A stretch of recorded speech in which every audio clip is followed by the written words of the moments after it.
ဒီမနက်28ရက်နေ့8နာရီကျော်ပြီပေါ့အခုဆိုရင်တော့ဒီမှာကျွန်တော်တို့လယ်တွေကပြုတ်တော့ဘာမှမပေါ်ဘူးဖြစ်နေမပေါ်ဘူးတဲ့တချို့နည်းနည်းညဆိုပို့ဆိုးပဲညအခုရေတတောင်ဝန်နီးပါးလောက်ရောက်သွားပြီညဆိုရင်တော့ဒီမှာကွင်းသမားတွေတို့လာစင်ပို့တော့ဟိုမှာရေတွေတော်တော်လေးရောက်သွားတာဒါပေမဲ့ညတိုက်ရေတွေတော်တော်များမယ်ကျွန်တော်တို့ဟာတပင်တလီတွေအဖျားတွေတော့ပေါ်ဒါပေမဲ့လှိုင်းငိန်တော့အခုရေစင်းပြီဆိုရင်တော့ပေါ်လာမှာပါဟိုမှာတဲတော့မတော်တော့ခုနဥကောင်ကြီးတဲရောက်တော့တဲမပါရတော့လည်းတော့မသိ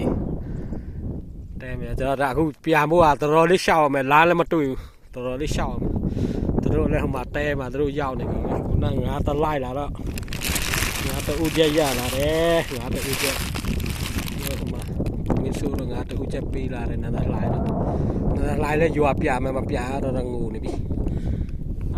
ရေတွေကတော့ပြီးဘယ်သူမှမရှိတော့ဒီမှာကျွန်တော်ဟာတပင်လေတော့အဖျားတွေဟောဒီမှာအဲ့ဒါပေါ်လာနေပြီညရေဆိုပေါ်မှာမဟုတ်ကဲ